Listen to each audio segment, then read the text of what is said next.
Louvado seja o nosso Senhor Jesus Cristo, para sempre seja louvado. Meus irmãos, nós estamos aqui então, dando continuidade na carta de São Paulo aos Romanos. Hoje nós faremos os capítulos 5 e 6 da carta aos Romanos. Rezemos juntos então, pelo sinal da Santa Cruz, livrai-nos Deus nosso Senhor, dos nossos inimigos, em nome do Pai, do Filho e do Espírito Santo. Amém. Vinde, Espírito Santo, enchei os corações dos vossos fiéis e acendei neles o fogo do vosso amor. Enviai-nos, ó Pai, o vosso Espírito, e tudo será criado e renovareis a face da terra. Oremos. Ó Deus, que instruíste os corações dos vossos fiéis com a luz do Espírito Santo, fazei que apreciemos retamente todas as coisas segundo o mesmo Espírito e gozemos sempre de sua consolação, por Cristo Senhor nosso. Amém. Então, carta de São Paulo aos Romanos, capítulo 5, a gente continua no tema da fé. Como nós encerramos ontem no capítulo 4, onde ele vai discorrendo aqui sobre a fé. E a partir do versículo 1 do capítulo 5 diz assim: Justificados, pois, pela fé, temos a paz com Deus, por meio de nosso Senhor Jesus Cristo. Por ele é que tivemos acesso a essa graça, na qual estamos firmes e nos gloriamos na esperança de possuir um dia a glória de Deus. Não só isso, mas nos gloriamos até das tribulações, pois sabemos que a tribulação produz a paciência, e a paciência prova a fidelidade, e a fidelidade comprovada produz a esperança. E a esperança não engana, porque o amor de Deus foi derramado em nossos corações pelo Espírito Santo que nos foi dado. Gente, que maravilha, né? Esse capítulo 5 que já começa de uma forma tão maravilhosa, né? Onde São Paulo vai dizer então sobre essa fé em Jesus Cristo, né? Que vem nos justificar. E vem dizer aqui, quando diz no versículo 2, por ele é que temos acesso, por Jesus é que temos acesso a essa graça, na qual estamos firmes e nos gloriamos na esperança de possuir um dia a glória de Deus. Até aí, né, digamos que é aquilo que a gente está, de certa forma, acostumado, né? Nós nos gloriamos na esperança de possuir um dia a glória de Deus. E isso é maravilhoso. Isso é maravilhoso. Mas então ele vai um pouco além, né? No versículo 3 ele diz, não só isso, mas nos gloriamos até das tribulações. E nos gloriar das tribulações faz com que nós nos quebremos, né? Faz com que nós então vivamos a realidade de nos quebrar. Porque diante das tribulações nós somos quebrados. Diante das tribulações, porque quando nós temos aqui em vista a glória de Deus, né? Quando nós nos gloriamos na esperança de possuir um dia a glória de Deus, isso faz com que o nosso coração tenha uma profunda alegria, né? Nós nos alegramos nisso. Mas nós nos alegramos também e diante da tribulação, qual é o nosso olhar diante da tribulação, né? E aí São Paulo vem colocar luz sobre também a realidade da tribulação, onde vem dizer, nos gloriamos até das tribulações, mas por quê? Né? Porque nós gostamos das tribulações, que nós gostamos de sofrer e de passar dificuldades? Não. Vem dizer São Paulo, pois sabemos que a tribulação produz a paciência. Então, o que tem de bom na tribulação? O que tem de melhor na tribulação? Que a tribulação ela produz paciência. Verdade ou não é? No meio da tribulação, a gente tem que exercitar a paciência. A gente tem que esperar o tempo de Deus. A gente tem que esperar as respostas de Deus. Muitas vezes no meio da tribulação nós rezamos, nós apresentamos ao Senhor as nossas tribulações, mas as coisas não acontecem num passe de mágica, não é? Nós estamos nesse mundo e nós passamos por dificuldades e nós temos que aceitar os processos que nós passamos nessa vida. né? Nós precisamos aceitar que nós teremos alegrias, que nós teremos consolações e que nós teremos tribulações, que nós teremos dificuldades, teremos lutas, teremos dores. Então, isso vai gerar em nós paciência, um fruto excelente, que é o fruto da paciência, né? Então, Paulo vai dizer, a tribulação produz a paciência, e a paciência prova a fidelidade. Por quê? Porque se eu me exercito na paciência, porque se eu espero com paciência, né? Que não é esperar, gente, como se a gente tivesse assim passivo diante das situações, né? Paciência não é isso, né? Mas a paciência é esse fruto que nós vamos ver como ele vai se desenrolando. Vamos chegar até o final do que Paulo diz para a gente entender, né? Quais são as vertentes, o que isso vai produzindo na nossa alma, de uma forma ativa, né? Que depende de uma resposta de cada um de nós. Não é esperar de uma forma estática, né? Mas acreditar em Deus, confiar, orar, esperar. Então, aqui vem dizer que a paciência, ela prova a fidelidade. Por quê? Porque aquele que é fiel, ele vai saber esperar, né? Quando nós somos fiéis a Deus, nós sabemos esperar. Por quê? Porque nós não vamos quebrar a nossa fidelidade, porque a gente perdeu a paciência, né? Se a gente perde a paciência, a gente deixa de ser fiel. A gente chuta o pau da barraca, né? Assim, a gente perde a paciência e fala, cansei. Mas a paciência, quando ela é exercitada em nós, diante da tribulação, ela vai provar a nossa fidelidade. E a fidelidade comprovada, essa fidelidade que foi provada na tribulação e na paciência que essa tribulação teve que gerar em nós, e nós nos deixamos exercitar na paciência, então isso vai provar a nossa fidelidade, e quando a nossa fidelidade então é comprovada, ela produz a esperança, diz Paulo. Então, essa fidelidade comprovada, ela vai produzir algo maravilhoso em nós, que é a esperança. Você tem esperança? Você tem esperança de que as coisas vão acontecer na sua vida conforme a graça de Deus, se você for fiel a Ele? Nós precisamos esperar. Nós precisamos esperar mesmo quando as situações são adversas. Porque a esperança, ela é autêntica justamente no meio das adversidades, né? A esperança, ela não vem quando tá tudo lindo, né? Maravilhoso, e eu já tô vendo ali o fruto do que eu gostaria de ver, né? Não, a esperança, ela vem justamente quando tá tudo uma confusão e a poeira tá alta e eu não consigo enxergar direito, a neblina tá intensa e eu não consigo ver. Aí sim, eu tenho que ter esperança, né? E aí, Paulo vai encerrar dizendo que a esperança não engana. A esperança não engana. Você tem esperança? O seu coração se enche nesse tempo de esperança? Paulo vai dizer para mim e para você, a esperança não engana. A esperança não engana, porque o amor de Deus foi derramado em nossos corações pelo Espírito Santo que nos foi dado. Então nós recebemos o derramamento do amor de Deus no nosso coração, pelo Espírito Santo que nos foi dado, porque o Espírito Santo foi derramado em nós. E é Ele que é capaz de gerar esses frutos, porque na graça do Espírito Santo, nós então temos paciência. Não é uma paciência vazia, nem é uma paciência que vem só dos nossos méritos, né? Mas nós colaboramos com a graça e a graça colabora conosco, né? A graça de Deus trabalha em nós. O Espírito Santo de Deus trabalha em nós. A esperança não engana, porque o amor de Deus foi derramado em nossos corações pelo Espírito Santo que nos foi dado. Então, de antemão foi dado a nós aquilo que nós precisamos, para que nós esperemos contra toda esperança. Vamos continuar. Com efeito, quando éramos ainda fracos, Cristo a seu tempo morreu pelos ímpios.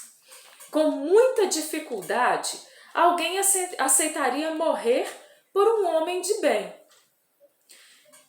quiçá se consentiria em morrer. Então, por algum homem de bem, por uma pessoa de bem, pode ser que alguém até aceite lá morrer, né? Mas, eis aqui uma prova brilhante do amor de Deus por nós. Quando éramos ainda pecadores, Cristo morreu por nós. Então, qual que é a prova que São Paulo diz aqui que é uma prova brilhante do amor de Deus por nós? A prova brilhante do amor de Deus por nós é que Cristo morreu por nós quando ainda éramos pecadores. Ou seja, não éramos merecedores. Por um homem de bem, pode ser que alguém até aceite morrer. Mas sem mérito, sem merecimento nenhum, Cristo morreu por nós. Nós não merecíamos isso. E essa é uma prova brilhante do amor de Deus, porque Cristo morreu por nós por puro amor. Porque o Pai envia o Filho por amor. O Filho dá a vida por amor. Simplesmente por amor. E essa é uma prova brilhante, então, do amor de Deus, vem dizer São Paulo. Portanto, muito mais agora que estamos justificados pelo seu sangue, seremos por ele salvos da ira. Quando éramos inimigos, ainda inimigos, fomos reconciliados por Deus pela morte de seu Filho. Com muito mais razão, estando já reconciliados, seremos salvos por sua vida. Ainda mais, nós nos gloriamos em Deus por nosso Senhor Jesus Cristo, porque desde agora temos recebido a reconciliação. Porque houve então, a partir do momento que Jesus nos salvou, essa reconciliação com Deus, né? Fomos reconciliados. Por isso, como por um só homem entrou o pecado no mundo, e pelo pecado a morte, assim a morte passou a todo o gênero humano, porque todos pecaram. Então, a partir do pecado de Adão, a morte entrou no mundo. A morte entrou no mundo a partir do pecado de Adão. E todos pecaram a partir daí, vem dizer a palavra de Deus. De fato, até a lei, o mal estava no mundo. Vamos lá no versículo 15. Mas com o dom gratuito não se dá o mesmo que com a falta. Pois se a falta de um só, Adão, causou a morte de todos os outros, com muito mais razão, o dom de Deus e o benefício da graça obtida por um só homem, Jesus Cristo, foram concedidos copiosamente a todos. Ou seja, se pela morte de Adão, pelo pecado de Adão, a morte foi passada a todo o gênero humano, pelo benefício da graça que foi obtido por Jesus Cristo, foram concedidos então copiosamente a todos. A graça de Deus, ela foi muito mais abundante através de Jesus Cristo, que veio nos dar a vida. A falta de um causou a morte. A falta de Adão causou a morte. Mas a graça obtida por Jesus Cristo, ela é muito maior do que aquilo que nos veio pelo pecado de Adão. É muito maior a graça que nos foi dada em Jesus Cristo. Versículo 17. Se pelo pecado de um só homem reinou a morte, por esse único homem, muito mais aqueles que receberam a abundância da graça e o dom da justiça reinarão na vida por um só, que é Jesus Cristo. Olha que maravilha! Olha que maravilha! Essa é a razão da nossa fé. Versículo 20, sobreveio a lei para que abundasse o pecado, mas onde abundou o pecado, superabundou a graça. Onde abundou o pecado, houve uma superabundância da graça. Houve uma abundância do pecado, sim, mas houve uma superabundância da graça a partir do momento que o Filho de Deus se entregou por nós, morreu e ressuscitou. E nos deu a vida plena, a vida em abundância, a vida eterna. Capítulo 6. Então o que diremos? Permaneceremos no pecado para que haja abundância da graça? De modo algum. Nós que já morremos ao pecado, como poderíamos ainda viver nele? Então, onde abundou o pecado, superabundou a graça, então eu vou me deslanchar no pecado, né? Aí Paulo diz, de modo algum. De modo algum. Nós que já morremos ao pecado, como poderíamos ainda viver nele? Ou ignorais que todos os que foram batizados em Jesus Cristo foram batizados na sua morte? Fomos, pois, sepultados com ele na sua morte pelo batismo, para que, como Cristo ressurgiu dos mortos pela glória do Pai, assim também nós vivamos uma vida nova. Gente, às vezes a gente não entende qual foi a graça que nós recebemos no batismo. Às vezes a gente não compreende a graça dos sacramentos, porque nós tivemos uma catequese deficitária, por tantas situações que nós não buscamos, que nós não estudamos, que nós não procuramos saber, que nós não nos aprofundamos naquilo que a igreja ensina. Às vezes a gente não sabe. A gente vê os sacramentos, é bonitinho, é o momento de usar uma roupa bonitinha, o momento do batismo, colocar ali na criança, ali naquele que vai ser batizado, então uma roupa branquinha, e estão ali os padrinhos, e estão ali os pais, e está ali a comunidade, é muito bonita, e depois tem churrasco, amém, aleluia. Não! A gente tem que entrar no sentido da coisa. Então aqui está falando do sentido do batismo, gente. Do sacramento do batismo que nós recebemos um dia. Pela graça de Deus, nós morremos com Cristo. Nós morremos com Cristo. Essa é a graça do batismo. Que o homem velho, que a mulher velha, morreu com Cristo. Que o corpo sujeito ao pecado morreu com Cristo pelo batismo. Quando nós somos batizados em Jesus Cristo, batizados no sacramento do batismo, nós morremos com Ele e ressurgimos com Ele para uma vida nova. Morremos ao pecado e renascemos para a graça. Fomos, pois, sepultados com Ele na sua morte, né? Nós celebramos isso quando nós vamos lá depois, né, do sacramento do batismo, que nós vamos celebrar em família, tem um almoço muitas vezes, tem ali um churrasco, né? Não sei o que tem aí, né? Tem, de certa forma a gente se alegra, né? A gente faz festa, nós estamos celebrando o nosso sepultamento. Estamos mortos ao pecado. Isso é maravilhoso, é muito mais profundo do que nós podemos imaginar. Mas estamos ressuscitados com Cristo, para vivermos com Ele eternamente. Então, como diz aqui, para que assim nós também vivamos uma vida nova. Para que, como Cristo ressurgiu dos mortos pela glória do Pai, nós também vivamos uma vida nova. Se formos feito o mesmo ser com Ele, por sua morte, por uma morte semelhante à sua, o seremos igualmente por uma comum ressurreição. Sabemos que o nosso velho homem foi crucificado com Ele para que seja reduzido à impotência o corpo outrora subjugado ao pecado, e já não sejamos escravos do pecado, pois quem morreu, libertado está do pecado. Por quê? Porque o salário do pecado é a morte, não é isso? Se o salário do pecado é a morte, desde Adão a morte entrou no mundo e todos pecaram, nós mereceríamos a morte, certo? Nós mereceríamos a morte. E pela graça de Deus, porque Jesus Cristo morreu por nós, quando nós somos batizados em Jesus Cristo, nós morremos com Ele. Então, uma vez mortos, estamos mortos ao pecado, fomos crucificados com Ele, porque quem morreu já está liberto do pecado, né? Ora, se morremos com Cristo, cremos que viveremos também com Ele, pois sabemos que Cristo, tendo ressurgido dos mortos, já não morre, e nem a morte terá mais domínio sobre Ele. Morto, Ele o foi uma vez por todas, pelo pecado, porém está vivo e continua vivo para Deus. Portanto, vós também considerai-vos mortos ao pecado, porém vivos para Deus em Jesus Cristo. Então, Jesus não ficou no sepulcro. Jesus morreu na sexta-feira da paixão. E no domingo, então, nós celebramos a ressurreição. No domingo, então, nós entramos na realidade profunda daquele que vive eternamente. Uma vez mortos com Ele, estamos vivos para Ele.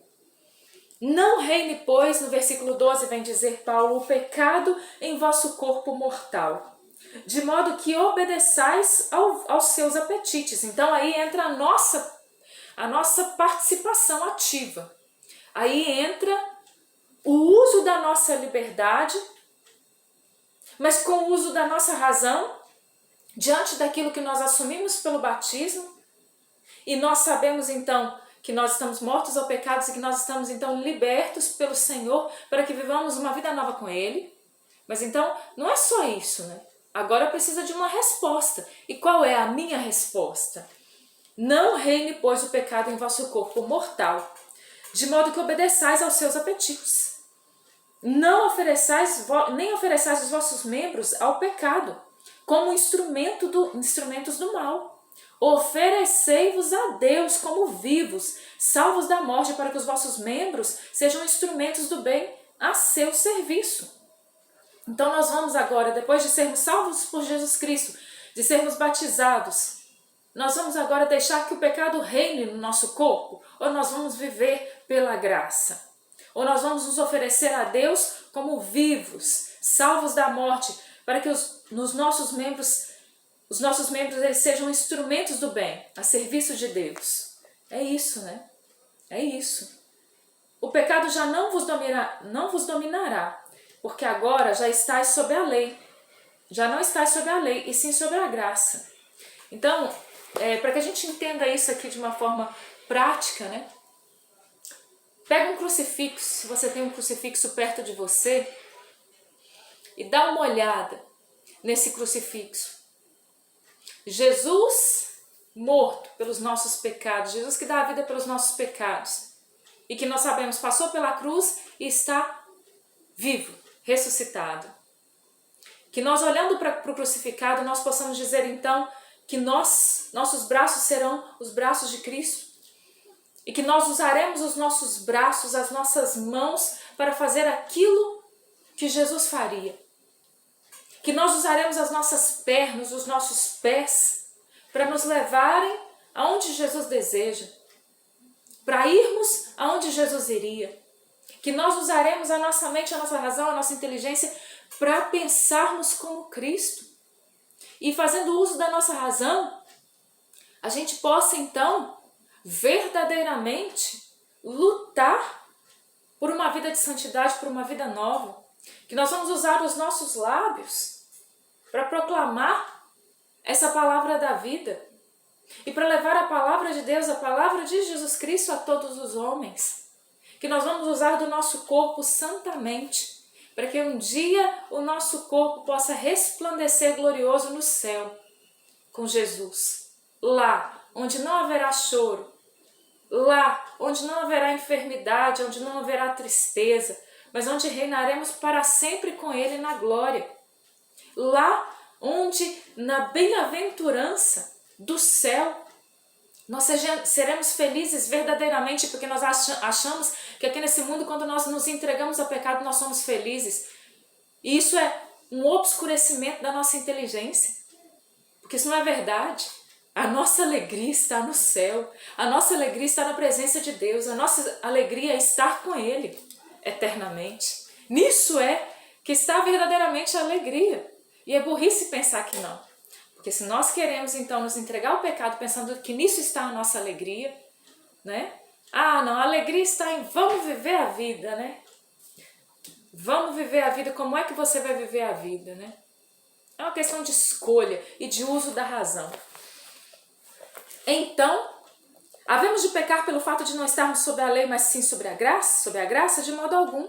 Não sabeis que quando vos ofereceis a alguém para lhe obedecer, sois escravos daquele a quem obedeceis, quer seja do pecado para a morte ou da obediência para a justiça?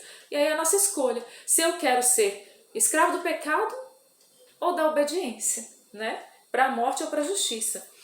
Vou servir-me, versículo 19, de linguagem corrente entre os homens por causa da fraqueza da vossa carne.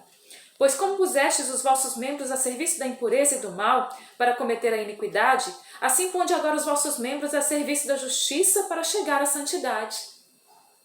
Não sou eu que estou falando, gente. Vocês estão vendo que eu estou lendo a palavra de Deus, né? Então não adianta querer brigar comigo, não. Vai brigar com São Paulo, vai brigar com a palavra de Deus. porque é a palavra de Deus que está falando. Paulo diz aqui numa linguagem clara: como pusestes os vossos membros a serviço da impureza e do mal, para cometer a iniquidade, assim ponde agora os vossos membros a serviço da justiça para chegar à santidade. Charlene, coloque os seus membros agora a serviço da justiça para que você chegue à santidade. Isso é para mim, para você. Quando erais escravos do pecado, erais livres a respeito da justiça. Que frutos produzieis então? Frutos dos quais agora vos envergonhais, não é verdade? O fim deles é a morte. Gente, os frutos do pecado geram vergonha. Geram vergonha. E o fim deles é a morte. E a morte eterna. Mas agora libertados do pecado e feitos servos de Deus, tendes por fruto a santidade. Agora que nós fomos libertos do pecado, que nós fomos feitos servos de Deus, nós temos por fruto a santidade. E o termo é a vida eterna e não mais a morte. Então nós não queremos por fruto a vergonha que o pecado gera, mas queremos por fruto a santidade. E o termo é a vida eterna e não mais a morte, porque o salário do pecado é a morte, enquanto o dom de Deus é a vida eterna em Jesus Cristo nosso Senhor. Mais claro do que isso, impossível, não é? Mais claro do que isso, impossível. Está nas nossas mãos agora a escolha, porque a parte de Deus ele já fez. Jesus Cristo se entregou por nós uma vez por todas na cruz e ressuscitou. E está vivo. O que ele tinha para fazer foi feito. Agora é comigo. Agora é com você. Agora é a nossa resposta diante daquilo que Deus fez por nós. Agora é a nossa resposta diante da salvação que nos foi dada em Cristo Jesus. Agora é a nossa resposta ao amor de Deus que foi derramado em nossos corações pelo Espírito Santo, que nos foi dado e que colabora conosco para a nossa santidade, que trabalha em nós quando nós deixamos para que nós sejamos santos. Por isso que nesse dia venha sobre nós o Espírito Santo. Nós estamos, meus irmãos, às portas da quaresma, não é? Na semana que vem, nós começamos a quaresma. Semana que vem, terça-feira, carnaval, quarta-feira de cinzas. Nós começamos na semana que vem a quaresma e eu pergunto a você, será que você quer viver isso que nós lemos hoje nos capítulos 5 e 6 da carta aos Romanos? Será que eu quero que nós mortifiquemos, pois, os nossos membros no que ainda há de pecado em nós? Para que mortificando então a nossa carne, nós possamos no domingo da ressurreição ressurgirmos com Cristo para uma vida nova, mas não somente no domingo da ressurreição, na Páscoa, mas cada dia, que a cada dia da nossa vida nós possamos morrer para o pecado e ressurgir para uma vida nova, lutar contra o pecado e para que nós sejamos santos. Que o Senhor nos ajude. Eu invoco sobre nós a graça do Espírito Santo. Nós oramos, Senhor, nós te pedimos, enviai, Senhor, o vosso Espírito, para que a nossa vida seja renovada, para que o nosso coração seja renovado, para que nós possamos produzir neste dia de hoje frutos da santidade, Senhor. Eu renuncio ao pecado, renuncio ao mal. Eu desejo uma vida nova hoje, Senhor. Eu desejo viver uma vida nova hoje. Eu te peço perdão, Senhor, pelos meus pecados, pelas minhas iniquidades, pelas minhas mazelas, Senhor. Eu te peço perdão, Senhor. Te peço lava-me, purifica-me, restaura-me, renova-me, Senhor, e faz-me renascer de novo, Senhor. Dá-me, Senhor, a graça de renovar hoje as promessas do batismo. Glórias ao Pai, ao Filho e ao Espírito Santo, como era no princípio, agora e sempre. Amém. Pai nosso que estais no céu, santificado seja o vosso nome. Venha a nós o vosso reino, seja feita a vossa vontade, assim na terra como no céu. Pão nosso de cada dia nos dai hoje. Perdoai-nos as nossas ofensas, assim como nós perdoamos a quem nos tem ofendido. E não nos deixeis cair em tentação, mas livrai-nos do mal. Amém. Ave Maria, cheia de graça, o Senhor é convosco. Bendita sois vós entre as mulheres, e bendito é o fruto do vosso ventre, Jesus. Santa Maria, Mãe de Deus, rogai por nós, pecadores, agora e na hora da nossa morte. Amém. Glórias ao Pai, ao Filho e ao Espírito Santo, como era no princípio, agora e sempre. Amém. Louvado seja o nosso Senhor Jesus Cristo, para sempre seja louvado. Em nome do Pai, do Filho e do Espírito Santo. Amém.